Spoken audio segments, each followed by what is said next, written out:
இன்றைக்கு நாம் பார்க்க போகிற செய்தி எங்கே இருந்து ஸ்டார்ட் பண்ணுதுன்றால் நியாயாதிபதிகள் 16ஆம் அதிகாரத்தில் ஸ்டார்ட் ஆகுது. Donc le Bible study d'aujourd'hui s'oriente principalement autour du chapitre 16 du livre des Juges. ஒரு 15-16 வயதை உடைய ஒரு வாலிபனை பார்த்து நீ என்னவாக வர விரும்புகிறாய் என்ற ஒரு கேள்வியை கேட்டால், Si vous demandez à un adolescent de 15-16 ans qu'est-ce que tu veux faire quand tu grandis, தெரியாது souvent il va dire je sais pas. தெரியாதுன்னு சொல்லுறதைத்தான் அதிகமாக Il va கேட்டிருக்கிறேன். dire je ne sais pas, je n'ai pas d'idée de mon avenir.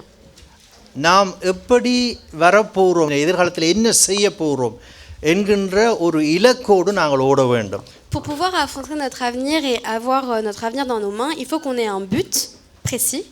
கிறிஸ்துவர்களாகிய நமக்கு இலக்கு தரிசனம் இருக்க வேண்டும். Et en tant que chrétien, nous devons avoir et à la fois un but, un objectif, mais aussi une vision globale de notre avenir.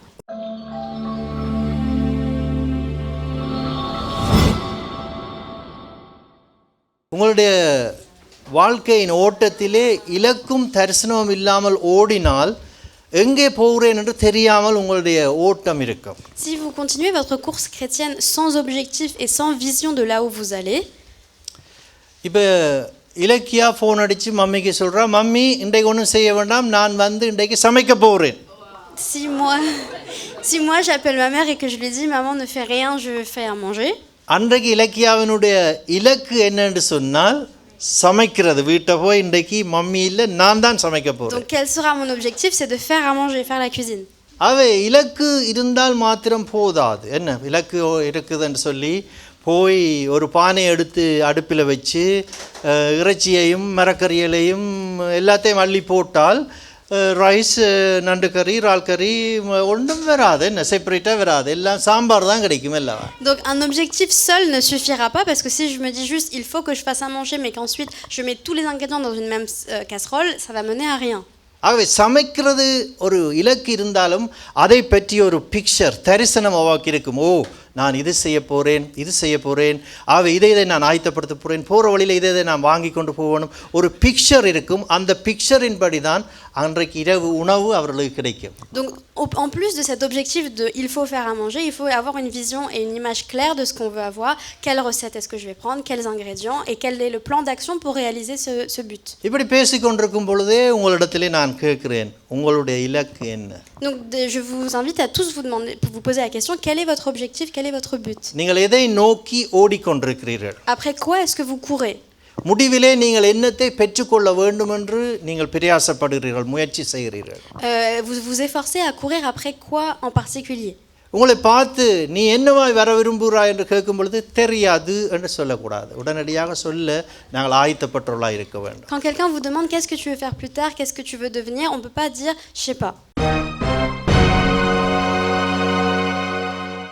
ஒருவன் வாடை கட்டுன்னு கட்டி களைத்து போய்விட்டான். இப்பொழுது தீர்மானிக்கிறான், நான் ஒரு வீடு வாங்க போகிறேன்.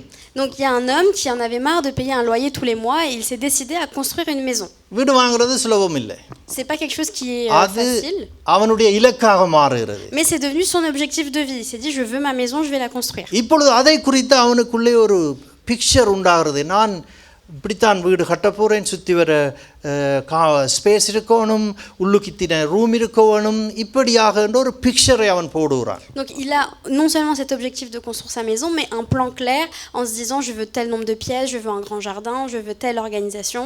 அவை அவனுக்கு இலக்கு வருகிறது, அதுக்கு பிற்பதாக அதை குறித்ததான ஒரு தரிசனம் அவனுக்கு உண்டாகிறது. Donc premièrement, il a eu pour objectif d'avoir sa propre maison et ensuite il a eu l'image et la vision claire de ce qu'il voulait. கிறிஸ்துவர்களாகிய நாம் இலக்கு தரிசனத்தோடு ஓட வேண்டும் என்று வேதம் நமக்கு சொல்லித் தருகிறது. Et la Bible nous dit à nous en tant que chrétiens que nous devons vivre une vie avec objectif et avec une vision claire. நியாயாதிபதிகள் 16ஆம் அதிகாரத்தில் நிற்கிறீர்கள். 20ஆம் 21ஆம் வசனத்தை யாராவது வாசிங்க சத்தமா தமிழ்ல. அப்பொழுது அவள், சிம்சோனே, பெலிஸ்தர் உன்மேல் வந்துவிட்டார்கள் என்றாள். அவன் நித்திரை விட்டு விழித்து கர்த்தர் தன்னை விட்டு விலகினதை அறியாமல் எப்போதும் போல உதறி போட்டு வெளியே போவேன் என்றான். பெலிஸ்தர் அவனை பிடித்து அவன் கண்களை பிடுங்கி அவனை காசாவுக்கு கொண்டு போய் அவனுக்கு 2 வெண்கல விலங்கு போட்டுச் சிறைச்சாலையிலே மாவரைத்துக் கொண்டிருக்க வைத்தார்கள். Juge 16, versets 20 et 21. Alors elle dit, Samson, les Philistins viennent t'attaquer. Il se réveille et dit, je m'en vais sortir comme les autres fois et je me libérerai. Il ne sait pas que le Seigneur s'est retiré de lui. Les Philistins le prennent et ils lui crevèrent les yeux. Ils l'emmenèrent à Gaza et ils attachèrent avec des chaînes de bronze. Ils l'obligèrent à tourner une grosse pierre ronde dans la prison pour écraser le blé. அங்கே அவள் என்று நாங்கள் வாசித்தோம், அதாவது தெலீலாள்.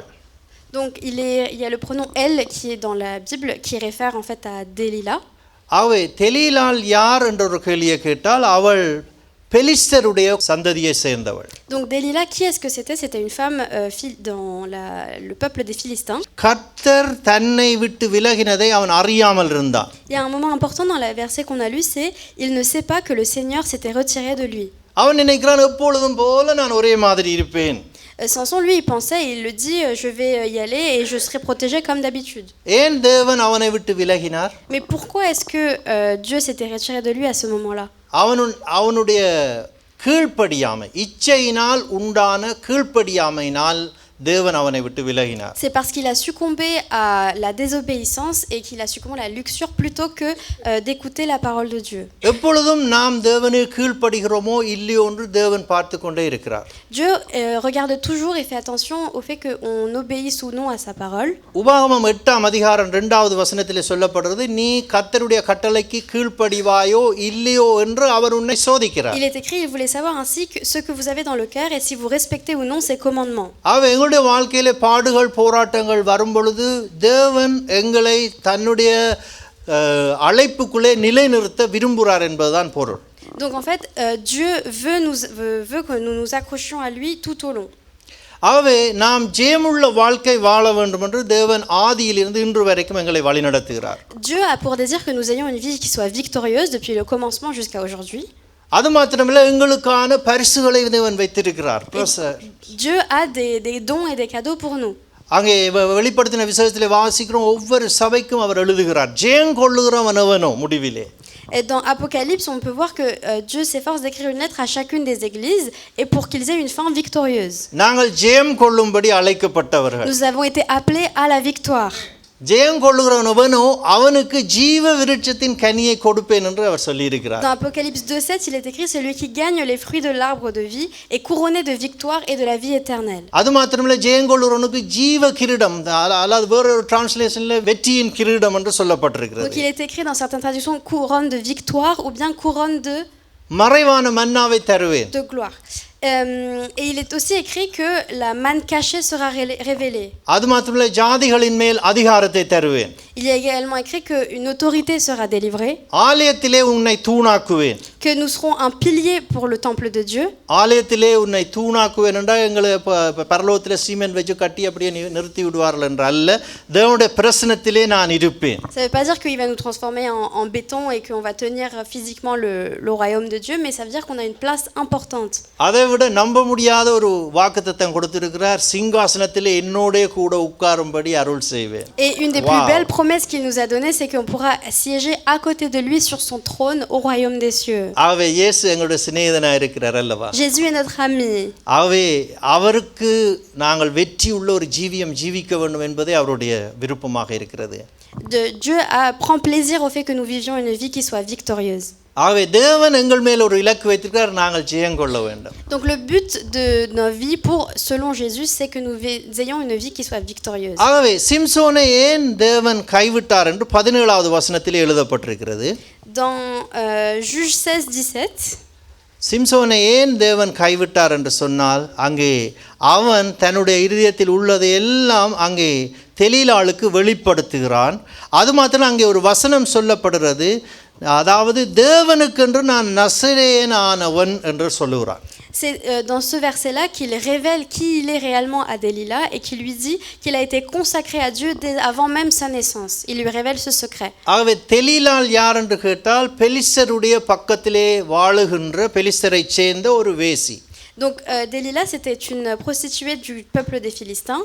இவர் யார் என்றால் இவர் நசரேயன், இவர் இஸ்ரவேலை சேர்ந்தவர். Et lui, c'est un Nazaréen, donc c'est quelqu'un qui a été mis à part dans le peuple des Israélites. இவர் இப்போ எங்கே போய் தங்கி இருக்கிறார்? அந்த வேசியினுடைய வீட்டிலே. Et lui, où est-ce qu'il était? Il était chez Delilah, chez la femme philistine. நசரேயன் என்று சொன்னால் அதனுடைய அர்த்தம் தேவனுக்காக வேறு பிரிக்கப்பட்டவன். Nazaréen de Dieu, ça veut dire quelqu'un qui est mis à part, séparé pour Dieu. ஆகவே சிம்சோனுக்கு ஒரு இலக்கு இருக்கிறது. அவனுடைய இலக்கு என்னவென்று சொன்னால் நசரேயனாக வாழுவது, தேவனுக்காக வேறு பிரிக்கப்பட்ட வாழ்க்கை வாழுவது அவனுடைய இலக்காக இருந்தது. Donc quel est l'objectif de vie de Samson? C'est de vivre justement une vie qui soit mise à part pour Dieu comme il a été appelé. நாமும் கூட நசரேயர்களாக இருக்கிறோம். Et nous tous ensemble, nous devons aussi être des Nazaréens.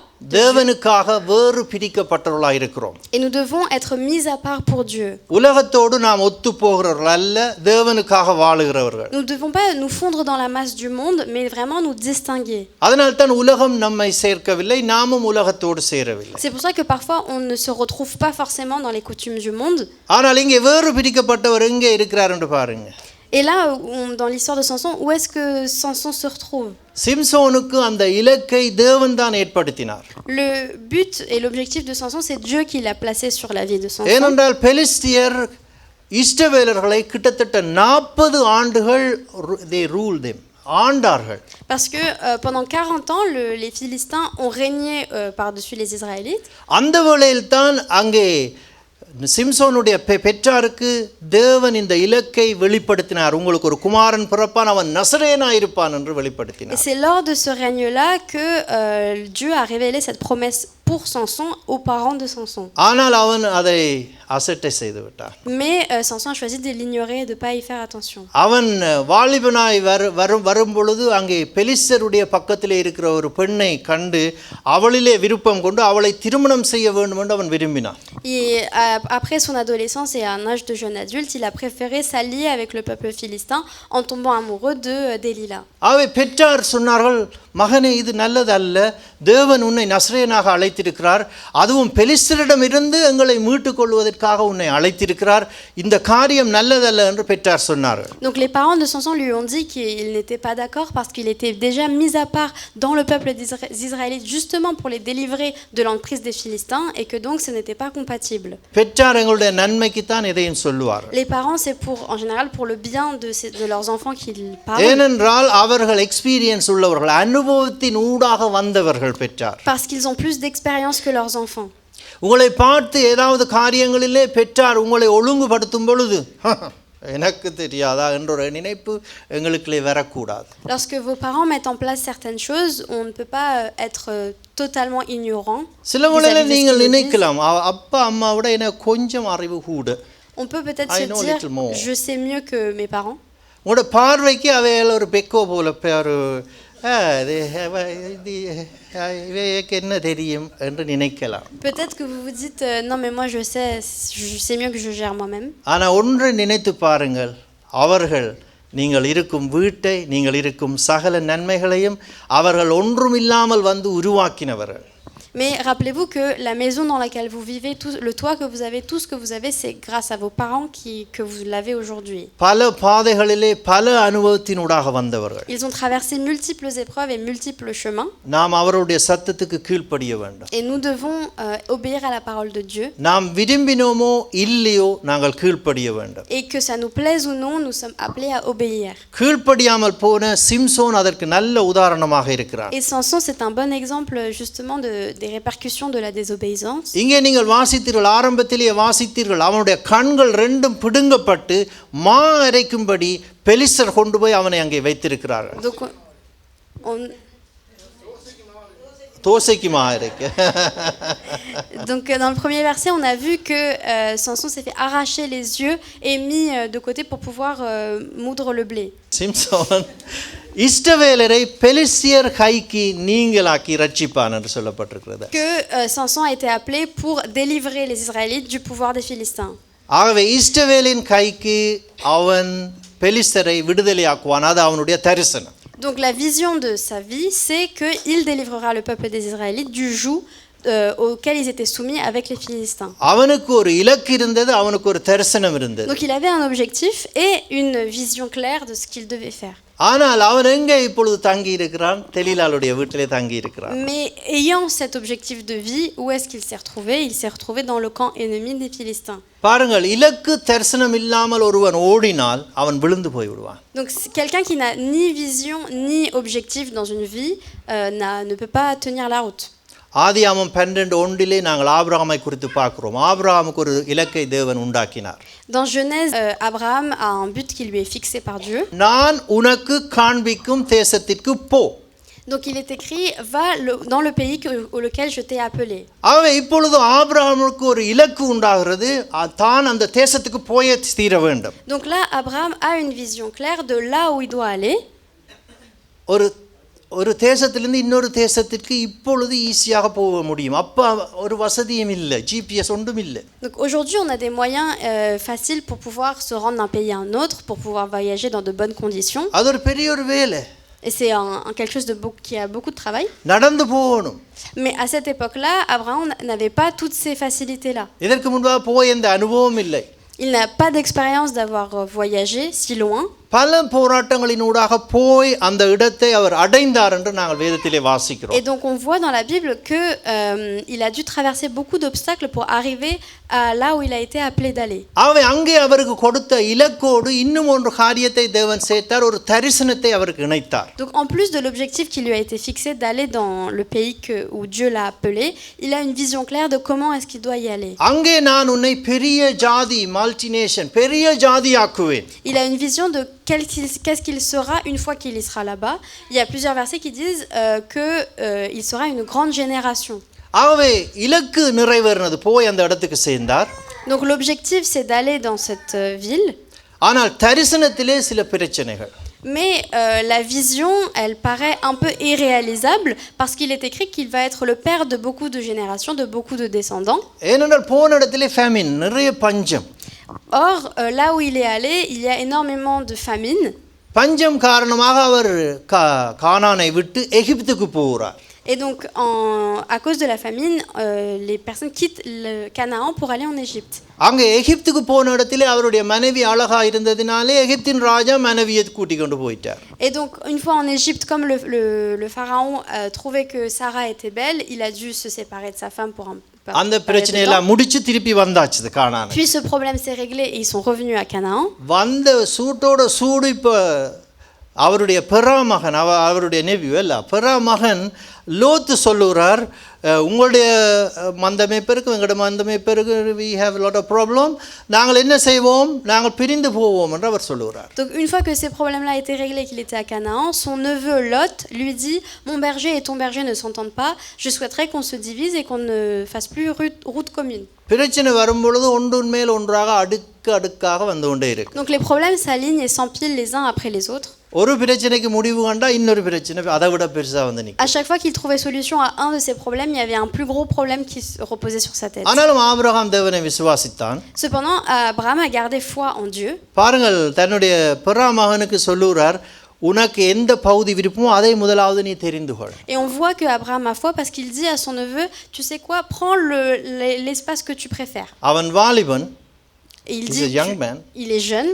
ஆனாலும் அவன் தனக்கு பச்சையான green cross தெரிந்து கொண்டார். Il est, même en étant jeune, Lot a choisi la terre la plus verte, qui paraissait la plus fertile et la plus belle. இப்பொழுது Abraham எங்கே நிற்கிறார்? Donc Abraham, où est-ce qu'il se trouve? காய்ந்து போன பூமியிலே நிற்கிறார். Il se trouve sur une terre desséchée, sans vie, அநேக பாடுகள், avec énormément de soucis. அவரோடு பெறாமகன் ஒரு ரைட் ஹேண்ட், ஒரு சப்போர்ட்டா இருந்த ஒருவன் விட்டு போய்விட்டான் ஆபிரகாமை. Il a perdu son propre neveu qui était son soutien jusque-là. இந்த வேளையிலே அங்கே தேவன் அவரோடு வந்து பேசுகிறார். Et donc Dieu s'adresse à Abraham. நாங்கள் போராட்டத்திலே இருக்கும் பொழுது தேவன் எங்களோடு பேசுவார். Parce que lorsque nous sommes dans des situations qui sont compliquées, Dieu s'adresse à nous. அங்கே தேவன் அவரை பார்த்து சொன்னார், ஆதியாகமம் 13:14, நீ வடக்கேயும் தெற்கேயும் கிழக்கேயும் மேற்கேயும் நோக்கிப்பார். Dieu dit à Abraham, regarde le nord, l'est, le sud et l'ouest. இப்போராட்டத்தில் இருக்கிறவனை பார்த்து ஒரு ஆசீர்வாதமான காரியங்களை கொடுக்காமல் அவனுக்கு தேவன் சொல்றார், வெளியில வா, எல்லாத்தையும் நோக்கிப்பார், வடக்குப்பார், கிழக்குப்பார், தெற்குப்பார், மேற்குப்பார். Donc là, on peut se dire, Abraham est dans des situations difficiles, il s'attend peut-être à recevoir une promesse ou des paroles réconfortantes. Pourtant, Dieu lui dit juste, sors de là où tu es, va dehors et regarde le nord, le sud, l'est et l'ouest. தேவன் சொன்னார் நோக்கிப்பார். Mais il a dit, regarde avec attention. எங்களுடைய தரிசனத்தை நாம் நோக்கி பார்க்க வேண்டும். Nous devons regarder, notre vision, elle doit être précise. உங்களுடைய picture என்ன? Quelle est votre image, quelle est votre vision? எது உங்களுக்கு கிடைக்க வேண்டும் என்று ஓடிக்கொண்டிருக்கிறீர்கள்?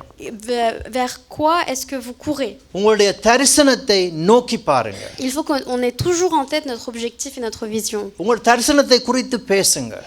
Que nous parlions à propos de cet objectif. எப்பொழுதும் தரிசனத்தை அறிக்கை செய்யுங்க. Que nous déclarions que notre vision sera réalité. இலக்கும் தரிசனமும் நிச்சயம் உங்களுடைய வாழ்க்கையில நிறைவேறும். L'objectif et la vision doivent marcher main dans la main dans nos vies. இது தேவன் நமக்கு கற்றுக் கொடுக்கிற பாடம். C'est une leçon que Dieu nous apprend. இங்கே நாம பார்க்கிறோம் ஆபிரகாம் நிக்கிற நிலைமை வந்து மோசமான ஒரு சூழ்நிலை. On voit que là Abraham il est sur une terre qui n'est vraiment pas facile. இந்த சூழ்நிலையிலே நாம பார்க்கிறோம் அங்கே ஆபிரகாம் அவரோடு திருப்பி கதைக்க என்ன ஆண்டவரே எனக்கு பிள்ளையும் இல்லை ஒன்றும் இல்லை இவ்வளோ கஷ்டத்தில் நிற்கிறேன் இவ்வளோ போராட்டத்தில் நிற்கிறேன் நீர் எனக்கு இப்படி சொல்லுகிறீரே என்று அவன் சொல்லியிருக்கலாம். Donc Abraham il aurait pu dire à Dieu là j'ai traversé tant de problèmes, j'ai fait tout ce que tu m'as dit, j'ai gardé ma foi et là je me retrouve dans une terre desséchée avec aucune promesse qui n'est accomplie. Abraham தேவனுக்கு கீழ்ப்படிந்தான். Mais c'était un homme obéissant.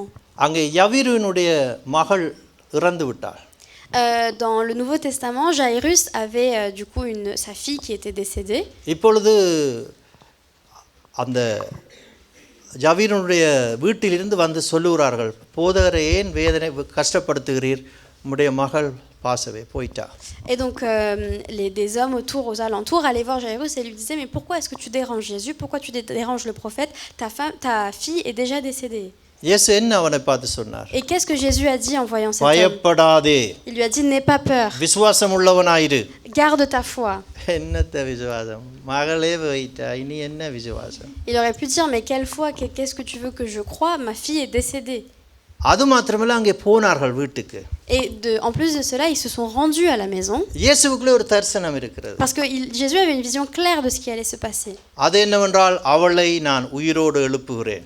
Il savait qu'il allait ressusciter cette petite fille. அவள் உயிரோடு இருக்கிறாள். Et qu'elle était en vie. அவள் நித்திரையாய் இருக்கிறாள். Qu'elle n'était qu'endormie. ஆகவே அவர் தரிசனத்தை இழக்காதவராக அங்கே போகும்பொழுது அவர் அந்த வார்த்தையை சொன்னார் அவள் நித்திரையாய் இருக்கிறாள். Et donc avec foi, il a dit mais ta fille n'est que endormie. அங்கே சுற்றி இருந்தவர்கள் எல்லாரும் சிரித்தார்கள். Et toutes les personnes aux alentours ont rigolé. மற்றவர்கள் காணாததை இயேசு கண்டார். Ils se sont moqués mais pourtant ce que les autres n'ont pas vu, Jésus l'a vu. தேவன் நமக்கு வாக்கு பண்ணதை நம்முடைய ஆவிக்குரிய கண்களினாலே நாங்கள் காண வேண்டும். Ce que Dieu a promis dans nos vies, nous devons le voir avec nos yeux spirituels. எங்களுடைய ஆவிக்குரிய கண்களினாலே விசுவாச கண்களினாலே நாம் அதை காணும் பொழுது நிச்சயம் அது கடந்து வரும். Lorsque nous voyons les choses avec nos yeux de foi, nos yeux spirituels, nous allons forcément avoir une réponse. விசுவாசம் என்றால் என்ன? La foi, qu'est-ce que c'est? எபிரேயர் 11ஆம் அதிகாரம் 1வது வசனம் சொல்லுகிறது. L'Hébreu 11:1 nous le dit très clairement. விசுவாசமானது நம்பப்படுகிறவைகளின் உறுதியும் காணப்படாதவைகளின் நிச்சயமாயிருக்கிறது. நாங்கள் நம்புகிறதை சந்தேகமின்றி நம்ப வேண்டும் என்பதுதான் அதனுடைய பொருள். Et donc ce qui est écrit c'est que nous devons y croire sans aucun doute. சந்தேகப்படும்படி சத்துரு अनेक விதைகளை நம்முடைய வாழ்க்கையிலே போட்டாலும் Parce que même si le diable va semer beaucoup de choses dans நான் nos vies, விசுவாசிக்கிறது நிச்சயம் கடந்து வரும். pour pouvoir avoir des doutes, தேவன் nous அதை devons எனக்கு garder foi. நிறைவேற்றுவார். Nous devons dire que Dieu fera les choses. தளம்ப கூடாது. நாங்கள் ஆடக்கூடாது. Nous ne devons pas Must be trembler. strong. Nous devons rester forts. அதோட இன்னும் ஒன்று சொல்லப்படுறது காணப்படாதவைகளின் நிச்சயம். Et c'est la promesse, la preuve des choses que nous n'avons pas encore vues. அதாவது நீங்கள் அதை இன்னும் காணவில்லை. Donc c'est des choses que vous n'avez pas vues.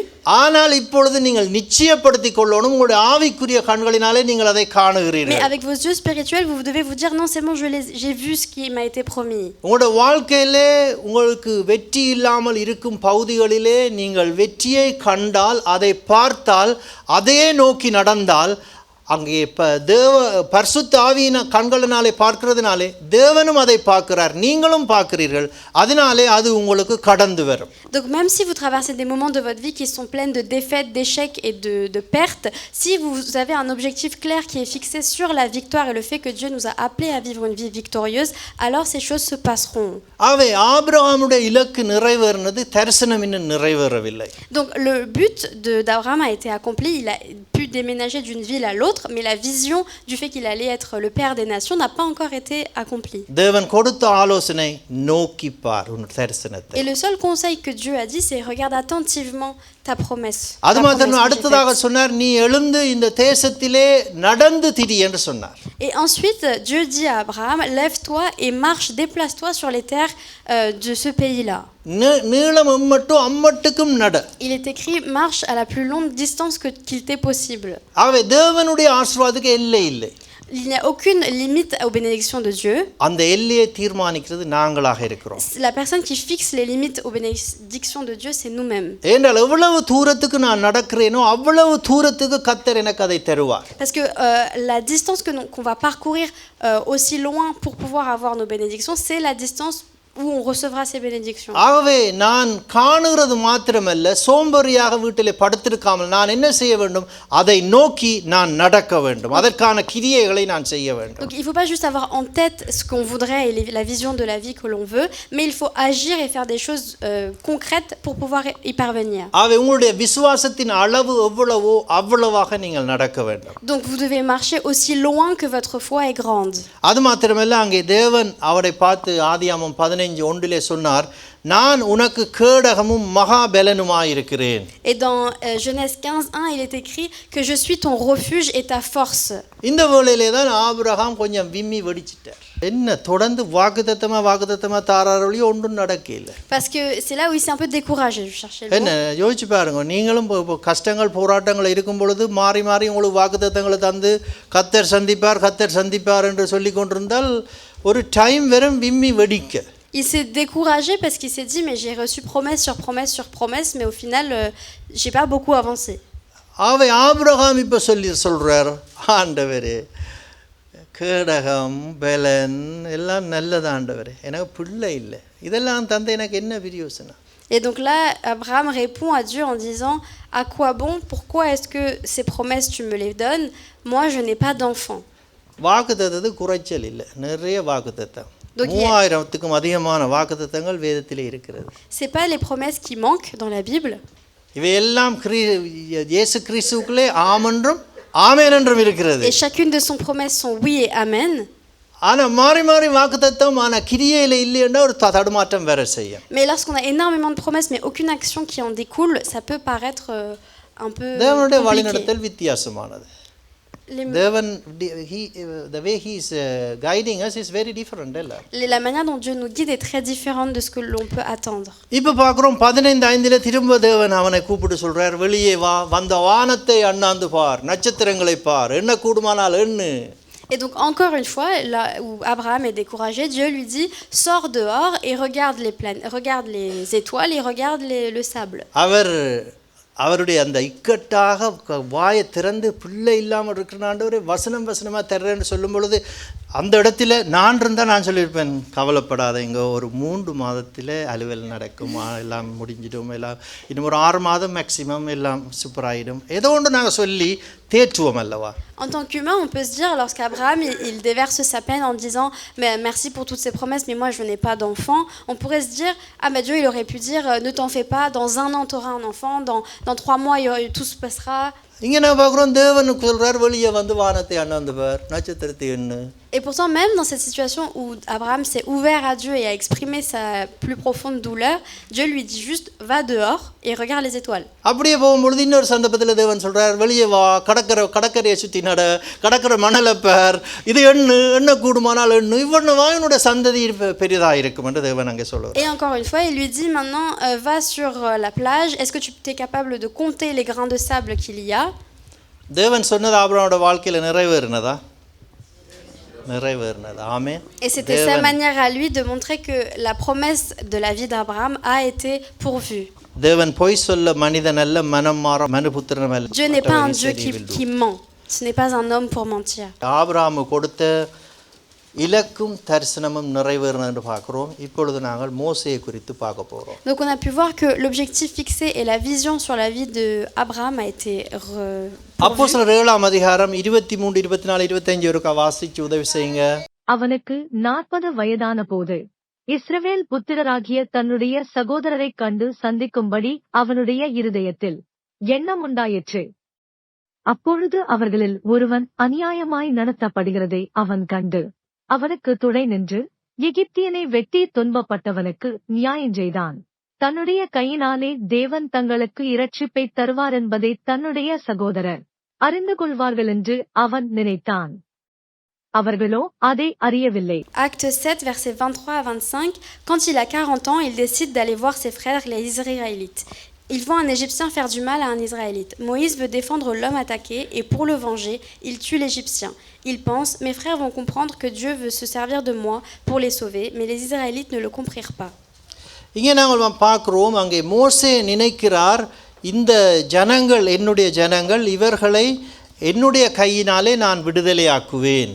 Donc cette histoire, elle est à propos de Moïse, et Moïse se dit, mes frères vont comprendre que ce que je fais, c'est pour eux et que je vais les délivrer. அங்கே அவருடைய ஜனத்திலே ஒருவனுக்கு எகிப்தியன் தீமை செய்யும் பொழுது அந்த இடத்திலே அவர் போய் அவனை கொலை செய்து அவர் நினைக்கிறார், இப்படி செய்யும் பொழுது அவர்கள் தன் மூலமாய் ரட்சிப்பு வரும் என்று நம்புவார்கள் என்று அவன் நினைத்தான். Donc Moïse, qui est lui de naissance israélite, il voit un Égyptien faire du mal à un Israélite et a assassiné l'Égyptien en se disant, mes frères vont comprendre, ce n'est que par protection et ils vont savoir que je vais délivrer mon peuple israélite. இங்கே நாங்கள் பார்க்கிறோம் 25ஆம் வசனம் கடைசி பகுதியிலே அவர்களோ அதை அறியவில்லை. Mais il est écrit dans le verset 25 clairement, mais les Israélites ne le comprirent pas. மோசேக்குள்ளே ஒரு இலக்கு இருந்தது. Donc Moïse, il avait un objectif et une ஆனால் vision. ஜனங்கள் அவரோடு இணைந்து கொள்ளவில்லை அவருடைய இலக்கிலே. Mais le peuple ne s'est pas aligné à son objectif. அதனாலே அவர் 40 வருடம் காத்திருக்க வேண்டியிருந்தது. Et donc il a dû attendre pendant 40 ans. 40 வருடத்துக்கு கிட்டத்தட்ட 40 வருடம் காத்திருக்கும் பொழுது அவர் இலக்கியை மறந்து போயிட்டார். Et donc après ces 40 ans, il a même oublié son objectif. இப்பொழுது தேவன் திரும்ப அவருக்கு Et ஞாபகப்படுத்துகிறார். donc Dieu lui rappelle. அவருடைய இலக்கு நிறைவேறினது. Et son objectif a été atteint. 7:36 பார்க்கிறீர்கள். Dans 7:36, இவனோ அவர்களை அங்கே இருந்து அழைத்து கொண்டு வந்து எகிப்து தேசத்திலேயும் சிவந்த சமுத்திரத்திலேயும் 40 வருஷ காலமாய் வனாந்திரத்திலேயும் அற்புதங்களையும் அடையாளங்களையும் செய்தான். il est écrit, c'est Moïse qui a fait sortir d'Égypte les Israélites. Il a accompli des choses extraordinaires et étonnantes en Égypte, à la mer Rouge et au désert, pendant 40 ans. 40 வருடத்துக்கு பிற்பதாக அங்கே மோசேனுடைய இலக்கோடு இஸ்ரவேலர்களும் இணைந்து கொண்டார்கள். Donc pendant ces 40 ans, les Israélites ont pu se joindre à la vision et l'objectif que Moïse avait. அவருடைய இலக்கு என்னவென்று சொன்னால் எகிப்து என்கின்ற அடிமைத்தனத்தில் இருந்து வெளியே சென்று விடுதலை உள்ள இடத்திற்கு செல்ல வேண்டும். Son objectif, c'était de se libérer du joug de l'esclavage sous lequel était le peuple israélite en Égypte pour pouvoir être libéré. அவருடைய தரிசனம் என்னவென்று கேட்டால் கானான் தேசம். Et sa vision qui est associée à ce but et cet objectif, c'est d'aller dans le pays de Canaan. பாலும் தேனும் ஓடுகிற தேசம், milk and honey. Le pays où coule le lait et le miel. எப்படியான ஒரு தேசத்துக்கு போகிறார்கள் என்ற ஒரு தரிசனத்தை பிக்சரை தேவன் அவர்களுக்குள்ளே வைத்தார். Donc Dieu leur a donné cette image, cette vision, vous allez aller dans le pays de Canaan.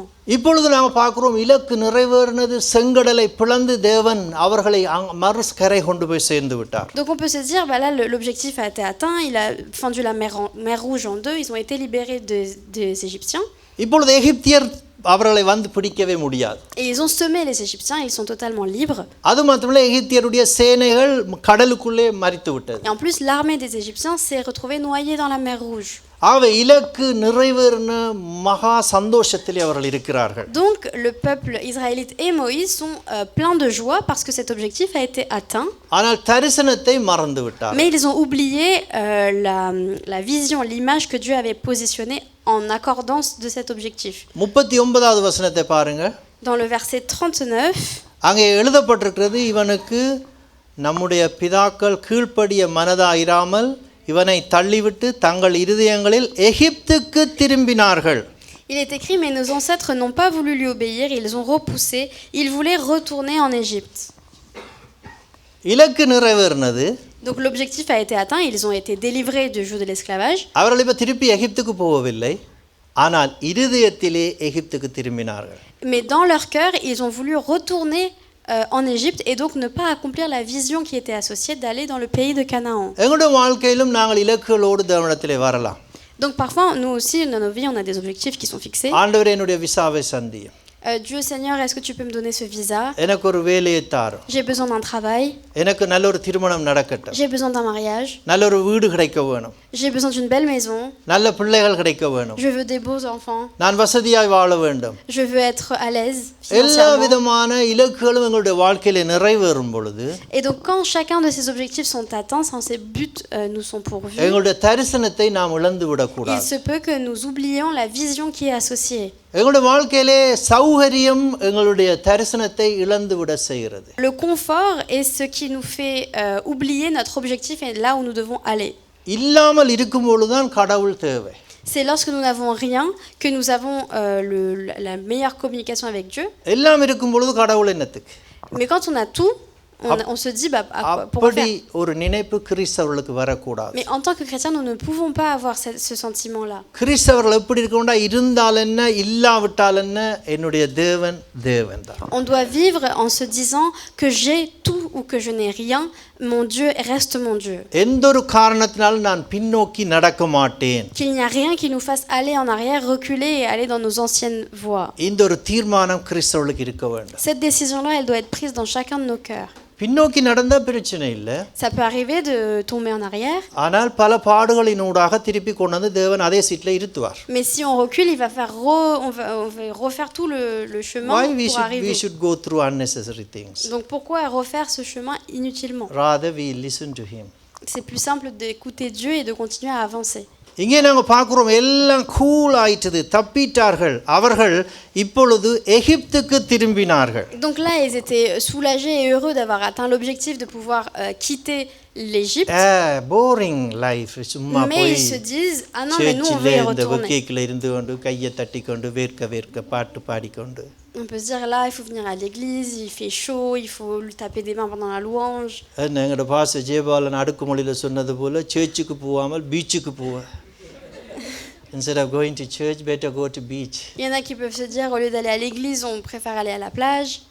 இங்கே நாங்கள் பார்க்குறோம் அவர்கள் சொல்லுகிறார்கள் நாங்கள் என்ன செய்வோம் என்று சொன்னால் அங்கே எகிப்திலே நாங்கள் கொண்டாடின கும்பிட்ட நாங்கள் பார்த்த தெய்வங்களை இங்கே உண்டு பண்ணுவோம். Et dans le verset juste après, il dit, fais-nous des dieux qui marchent devant nous, comme ceux qu'ils avaient quand ils étaient en Égypte. அங்கே அவர்கள் ஒரு கன்றுக்குட்டியை உண்டு பண்ணினார்கள். Donc ils ont créé un veau en or.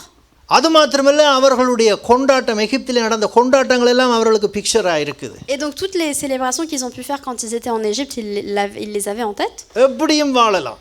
Et en se disant, on va vivre pareil. அவே ஆட்டம் பாட்டம் dance அந்த dance இந்த டான்ஸ் பல காரியங்களை ஸ்டார்ட் பண்ணினார்கள். Donc ils ont festoyé avec toutes ces images en tête. மோசேயோட boring. En se disant, Moïse, il est pas fun, il s'amuse pas. நாங்கள் எகிப்தின் சைட் அங்க நடக்கிறதின்படி செய்தால் ஹாப்பியா இருக்கலாம். Nous, on va refaire comme on était en Égypte, on va faire la fête et s'amuser. நாம் இலக்கு நிறைவேறும் பொழுது நாம் உலகத்துக்குள்ளே திரும்பக்கூடாது. Lorsque nos objectifs sont atteints, nos buts sont atteints, nous ne devons pas retourner dans le monde. உலகம் எப்பொழுதும் எங்களை வா வா வா வா என்று அழைக்கிறது. Toujours, le monde sera toujours accueillant et sera toujours content d'avoir du monde en plus. எதை விட்டாயோ அதில தான் இன்பம் இருக்குது. இழுக்க இன்பம். Et se dire, mais toutes les choses qu'on a laissées de côté pour Dieu, c'est ces choses-là spécifiquement qui vont nous retirer.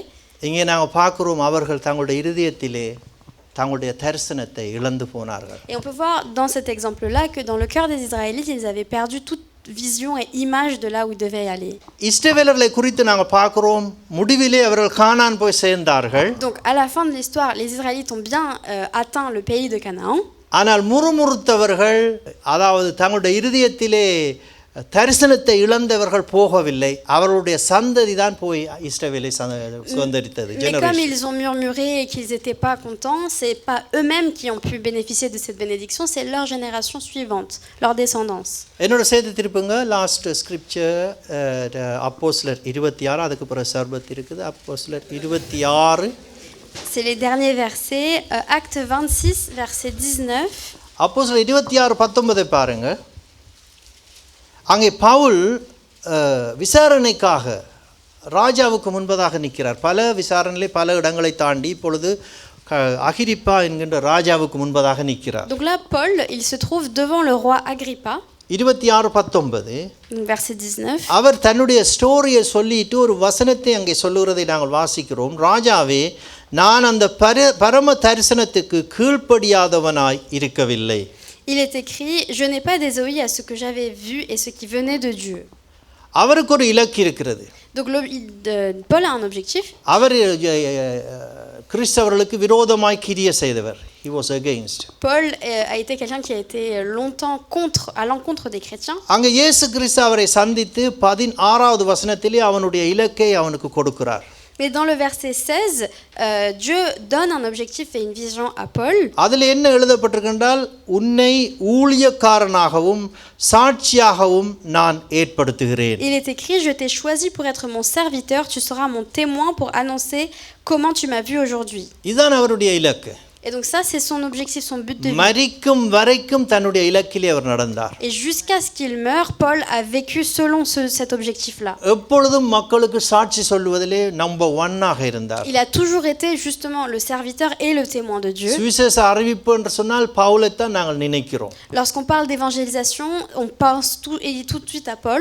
இலக்கு நிறைவேறிவிட்டது, நிறைய சபைகள் ஸ்தாபிக்கப்பட்டு விட்டது, எத்தனையோ சபைகள் பல இடங்களை உருவாக்கி விட்டது, இப்பொழுது நான் கூலா இருப்போம் என்று அவர் நினைக்கவில்லை. Mais Paul aurait pu se dire, ah bah c'est bon, j'ai atteint mon objectif, j'ai parlé de la bonne nouvelle, beaucoup d'églises se sont formées, beaucoup d'églises se sont créées. அவருடைய தரிசனம் என்னவென்று சொன்னால் 18வது வசனத்திலே இருக்கிறது. Mais dans le verset 18, அதாவது என்னை பற்றும் விசுவாசத்தினாலே பாவ மன்னிப்பையும் பரிசுத்தமாக்கப்பட்டவர்களுக்குரிய சுதந்திரத்தையும் பெற்றுக்கொள்ளும்படியாக அவர்கள் இருளை விட்டு ஒளியின் இடத்திற்கும் சாத்தானுடைய அதிகாரத்தை விட்டு தேவனிடத்துக்கும் திரும்பும்படி அவருடைய கண்களை நீ திறக்க வேண்டும். il est écrit, alors tu vas leur ouvrir les yeux, ils sortiront de la nuit pour revenir à la lumière, ils ne seront plus sous le pouvoir de Satan, mais ils reviendront à Dieu. S'ils croient en moi, ils recevront le pardon de leurs péchés et une place avec eux qui appartiennent à Dieu. ஆகவே உங்களுடைய இலக்கு நிறைவேறும் பொழுது தரிசனத்தை இழந்து விடாதீர்கள். Donc lorsque vos objectifs sont atteints, ne perdez pas en tête l'image et la vision que Dieu a placée sur vos vies. தரிசனத்தை மாத்திரம் நோக்கி நடந்து இலக்கை அசட்டை செய்யாதீர்கள். Et de la même manière, n'ayez pas juste une vision en tête mais sans aucun objectif clair. 17 வயசுடைய ஒரு வாலிபன் அப்பாவிடம் சொன்னான், அப்பா எனக்கு கார் ஒன்று வேண்டி தாங்கோ. Il y a un adolescent de 17 ans qui a dit à ses parents, enfin à son papa, je veux une voiture. தகப்பன் பார்த்தார், இதுதான் நல்ல சாட்டி என்று சொல்லி அவன் சொன்னார், ஒரு பிரச்சனை இல்லை, கார் வாங்கி தாரேன், இந்த வகுப்பில் நீ பாஸ் பண்ணி யூனிவர்சிட்டிக்கு என்டர் பண்ணக்கூடியதாக நல்ல மார்க்ஸ் எடு, நான் உனக்கு கார் வாங்கி தாரேன். Et donc son père lui dit, bon, je vais utiliser ça comme un appât en disant, bon, tu auras une voiture si seulement tu as de bonnes notes à l'école et que tu as l'université de ton choix.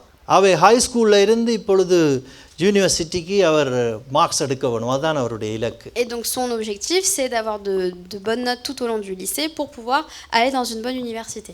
இப்பொழுது exam எல்லாம் முடிஞ்சுது, ஒரு சத்தத்தையும் காணல, இப்படி தண்டவாடல இருக்குது. Et donc tous les examens sont terminés, l'adolescent est là. அப்பா கேட்டார், கார் வேண்ட விஷயம் என்ன மாதிரி என்று. Et donc son père lui dit, alors comment est-ce qu'on procède pour ஆமாப்பா, நான் ரெடியா இருக்கிறேன். acheter la voiture. அப்போ இன்னும் மார்க்ஸை காட்டே இல்லை. Et donc le fils dit, oui, moi je suis prêt. Fail அப்பா. Et quand le père lui demande les résultats, il dit, bah non, j'ai raté. அப்போ நீ படிக்காம என்ன செய்த நீ?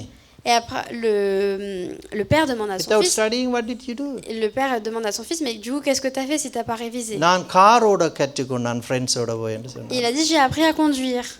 தரிசனத்திலே கவனம் வைத்தான், இலக்கை விட்டு விட்டான். Donc il avait sa vision en tête en se disant, je vais avoir ma voiture, je vais pouvoir la conduire, mais il a oublié les objectifs qu'il devait atteindre avant de pouvoir y aller. சில பேருக்கு தரிசனமும் இல்லை, இலக்கும் இல்லை. Certains n'ont ni objectif ni vision dans leur ஏதோ vie. நடக்கிற மாதிரி நடக்கட்டும் என்று ஓடுவார்கள். Ils vivent là. ஒரு பெண் டிஎல் மூடி சுவிசேஷகர் எவாஞ்சலிஸ்ட் டிஎல் மூடியிடம் வந்து ஒரு பெண் சொன்னால், நீங்கள் சுவிசேஷம் அறிவிக்கிற முறை எனக்கு பிடிக்கவில்லை. I don't like you the way you are doing. Un évangéliste qui faisait son travail et il y a quelqu'un qui lui a dit, moi j'aime pas la manière dont vous faites votre ministère. அப்போ TL மூடி சொன்னார், நானும் புது விதத்திலே சுவிசேஷம் அறிவிக்க வேண்டும் எனக்கும் விருப்பம் இருக்குது, ஆனால் எப்படி என்று நானும் யோசிச்சு கொண்டிருக்கிறேன், நீங்கள் சுவிசேஷம் அறிவிக்கிற அந்த புது மெத்தட் எனக்கு சொல்லித்தாங்க, நானும் அதன்படி செய்ய விரும்புகிறேன். Donc cet évangéliste, il était ouvert à de nouvelles idées et il a dit, vous savez quoi, donnez-moi votre méthode parce que c'est vrai que moi aussi j'aimerais bien avoir de nouvelles méthodes, de nouvelles manières d'évangéliser. அவள் சொன்னால் நான் சுவிசேஷம் அறிவிக்கிறேன் இல்லை நான் சும்மா சொல்கிறேன்னு சொல்லி. Et la femme en question, elle dit ah non mais moi j'évangélise pas, juste je vous dis que j'aime pas comment vous faites. அப்போ டிஎல் மூடி சொன்னார், பெண்ணே உன்னுடைய மெதட் சுவிசேஷமோ அல்லது ஊழியமோ நீங்கள் செய்யாமல் எங்களை பார்த்து எப்படி செய்கிறது என்று சொல்கிற மெதட், என்னுடைய மெதட் முடிந்தளவு தேவனை அறிவிப்பது. Votre méthode, c'est de ne rien faire vous-même pour évangéliser et de critiquer ceux qui le font. Et l'évangéliste répondit, moi, au contraire, ma méthode, c'est juste de faire du mieux que je peux, tout ce que je peux pour pouvoir évangéliser. உன்னுடைய மெதட்டை விட என்னுடைய method better என்று TL மூடி சொன்னார். Et donc cet évangéliste répondit, donc ma méthode a l'air meilleure que la vôtre. பிலிப்பியர் 3:12 சொல்கிறது, நான் அடைந்தாயிற்று அல்லது முற்றும் தேறினவனானேன் என்று எண்ணாமல் கிறிஸ்து இயேசுவினால் எதற்காக பிடிக்கப்பட்டேனோ அதை பிடித்து கொள்ளும்படி ஆசையாய் தொடர்கிறேன். Et donc dans Philippiens 3:12, il est écrit que Paul court vers le but que Jésus-Christ lui a donné. நாமும் நம்முடைய இலக்கு தரிசனத்தை விட்டுடக்கூடாது. இப்போ கேள்வி என்னவென்றால், உங்களுடைய இலக்கு என்ன, உங்களுடைய தரிசனம் என்ன? Et donc nous ne devons pas perdre de vue notre vision et nos objectifs pour nos vies. எப்பொழுது ஒருவன் தான் யார் என்றும் தன்னுடைய அழைப்பு எப்படிப்பட்டதென்றும் அடையாளம் காணுகிறானோ அப்படிப்பட்டவன் தனக்கு எதிராக வரும் எந்த தடைகளையும் விட்டுவிட தயங்க மாட்டான். Lorsque nous savons qui nous sommes en Christ, quand nous sommes vraiment ancrés dans notre identité en Christ, quoi qu'il advienne, nous saurons rester droits et fermes dans notre marche avec Dieu. உன் இலக்கு நிறைவேறும் போது உன் தரிசனத்தை இழந்து விடாதே. உன் தரிசனத்திலே கவனம் வைத்து உன் இலக்கை மறந்து விடாதே. கர்த்தர் தாமே உங்களை ஆசீர்வதிப்பாராக.